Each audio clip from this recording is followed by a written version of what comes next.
Hi, so those of you that watch my channel, you'll probably know that I kind of oscillate a little bit between manifesting everyone is e pushed out and really coming into a state of being and presence. I think my lens is, whoa. um, Hold on, just one.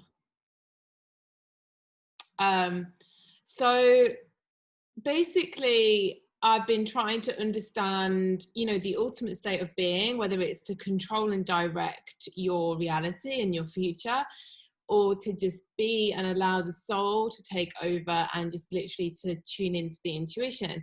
Because we all know that, it's definitely possible to manifest from ego, from desire, from like external attachments, and then there's like that more fulfilling feeling of presence and joy and bliss when you don't need anything at all and you just feel that deep joy.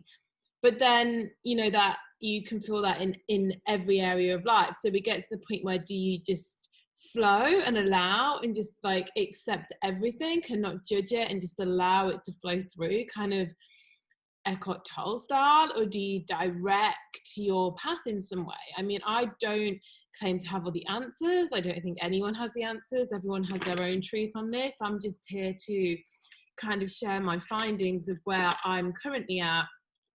I've kind of oscillated a little bit between doing both, really. And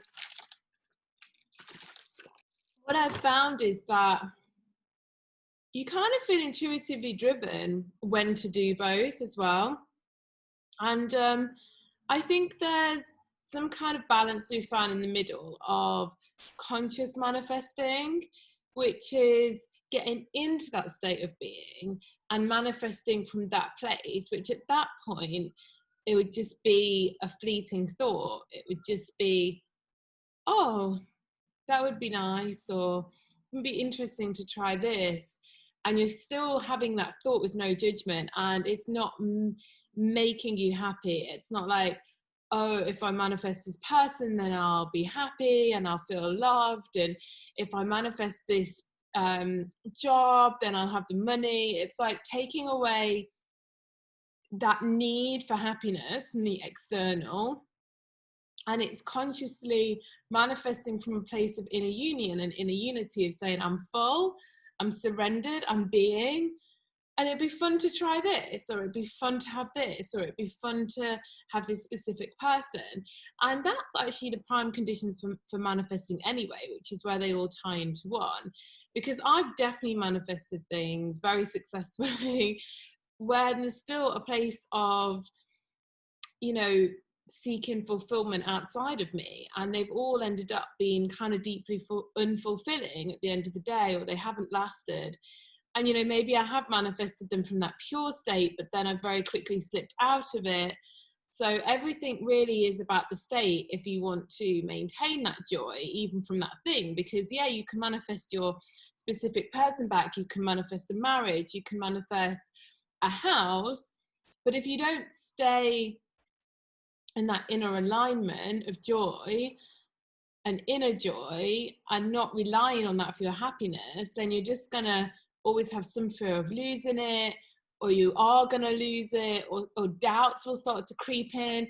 And really, where I've got to is I don't think there's anything actually wrong with manifesting, because as long as you're doing it consciously, it's kind of, I believe it's sort of helping you evolve into a state of being. Because if there's something that you want and you don't have it, then kind of manifesting, as long as you're doing it consciously, it allows you to see the blocks that you have to having that thing, and where your like self-love and your belief and your understanding that you create your reality, which you do. You get to see where those things are out of alignment. So really, I consider that there isn't really any such thing, as well, there is, but you just basically get into an inner state of joy and bliss and surrender, and then you literally just think things into being instantly from a place of already being full and joyful and harmonious. But with actively manifesting, I can see the usefulness in that if you have the blocks to just being and to being in inner union, then, you know, it can help you see where your limiting beliefs are. And I do think that's a powerful process. So I don't think that it's that manifesting isn't useful, but I really think there has to be that ownership of where are my limiting beliefs? Like, what am I seeking from this external thing? What's the feeling that I'm trying to get from it? Like, where am I trying to fill myself up that I need to fill myself up inside of me? And that, I believe, is like conscious manifesting. It's manifesting from feeling full already, from feeling it's from feeling in a union and seeing that harmonious reality exists. And when you're in inner union and you're not creating from limiting beliefs and ego programs, then you're actually at one with yourself. So you don't even need to like listen to your intuition, because you and your intuition are one. But because, you know, we've got the two I ams, we've got the I am ego self and the I am God self. But I like to think, well, why do they have to be two separate beings? Why can't I amness be the ego and that self? And we really can just see the ego self as limiting beliefs, and that when we work through those limiting beliefs, then we're at one with our higher self, and we can actually make conscious decisions. But they come from a place of being full, so you no longer will be asking from things from a place of neediness or unworthiness or needing anything outside of yourself to make you happy.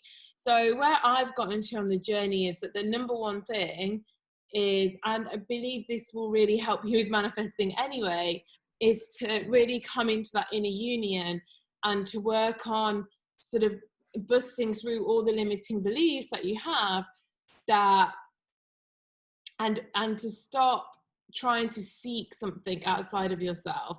When you're in inner union and you just literally have to think of something like, oh, that would be fun, and you just bring it in. So that's where I've gotten to at the moment with my kind of manifesting versus being, is that they can work hand in hand, and that being is an ultimate state of being able to manifest from. And I would actually say that it's when you drop out of being that, you know, your life kind of goes into a bit of a spiral, because even if you've manifested all the things in the world that you want, they can all be bittersweet, they cannot turn out to be great, you know, you can lose them, there'll always be that fear there. If you've attached your worth on something outside of yourself, there'll always be some element of fear of losing it, because if you lose it, your worth goes. Life is a process of finding that your worth is absolutely has nothing to do with anything outside of yourself or anything external. You cannot make yourself more worthy with an external thing. And while you're doing that, there will always be a sense of a lack of joy, a lack of true inner peace. So I personally believe we can manifest from that space, working to get into that space, and then we're just consciously manifesting from a place of already being whole. So that's where I'm at with that. And yeah, I hope everyone's good, and I'll speak to you soon.